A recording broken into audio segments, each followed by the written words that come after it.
સુલતાનપુર ખાતે સમાધિસ્થ સાધુ શ્રી લલિતદાસજી તેમજ શીલદાસજી હરિયાણાની પ્રથમ પુણ્યતિથિ નિમિત્તે ભવ્ય સંતવાણી યોજાયો હતો। ગોંડલ તાલુકાના સુલતાનપુર ગામ ખાતે સમાધિસ્થ સાધુ શ્રી લલિતદાસજી શીલદાસજી હરિયાણાથી પ્રથમ પુણ્યતિથિ નિમિત્તે ભક્તિભાવથી ભરપૂર અને આધ્યાત્મિક વાતાવરણ વચ્ચે ભવ્ય સંતવાણીનું કાર્યક્રમનું આયોજન કરવામાં આવ્યું હતું।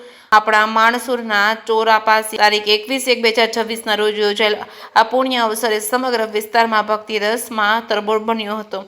કાર્યક્રમ અંતર્ગત સાંજના 7 કલાકે ભોજન પ્રસાદનું આયોજન કરવામાં આવ્યું હતું। ગ્રામજનો તથા આસપાસના વિસ્તારના ભક્તોએ ભાવપૂર્વક પ્રસાદ ગ્રહણ કર્યો હતો। સાંજના 9 કલાકે યોજાયેલ ભવ્ય સંતવાણીમાં સંતોના દિવ્ય વચનો અને ભજનો દ્વારા શ્રોતાઓના હૃદયને સ્પર્શી લીધા હતા। સંતવાણી કાર્યક્રમમાં પ્રખ્યાત સંતવાણી કલાકાર લાલદાસ બાપુ દેસાણી તેમજ સાગર બાપુ બેસવાણીયા દ્વારા ભક્તિ રસથી ભરપૂર ભજનો રજૂ કરવામાં આવ્યા હતા। સૌને મંત્રમુગ્ધ કર્યા હતા। જે કે સિંહ સાથે કમલેશ રાવરાણી, સુલતાનપુર। जय सियाराम।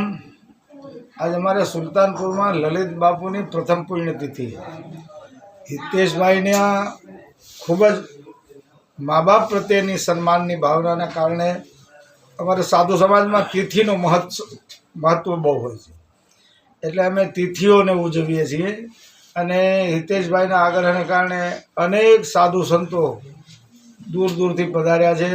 संत भोजन, संत भजन अमे केवल ईश्वर ने राजी करवा माटे आ बधी प्रवृत्तिओ करीए छीए। साधुशाहीनो नियम सनातननो नियम छे अने गामडे गामडे साधु ब्राह्मणोए जे सनातनने टकावी राख्यो छे। घरना घीना दीवा करी अने सोरो अने शिवालयने जाळवी राख्या छे। आ परंपरामां जन्मेला ललित बापूना परम चेतनाने खूब खूब वंदन।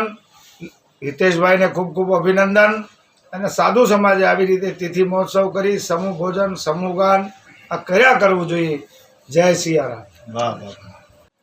જય સિયારામ। આપ સૌને પ્રણામ।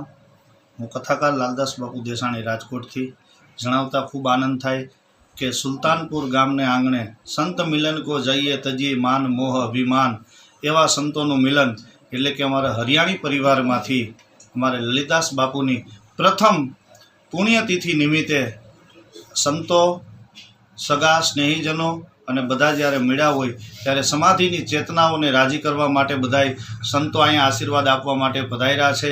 અને સંત ભોજન અને જો કે પૂજ્ય ભક્તિરામ બાપુએ હમણાં ખૂબ એટલે ખૂબ સારી વાત કરી કે સનાતન ધર્મ વિશે, પણ સનાતન ધર્મની જો આપણી સમાધિની ચેતનાઓ છે એ સમાધિની ચેતનાઓએ કાયમને માટે ગામની અંદર એ દીપક પ્રગટ કરી રાખ્યો છે।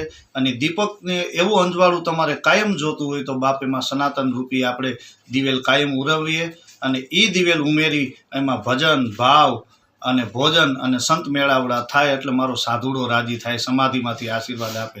જય સિયારામ। આપ સૌને પ્રણામ।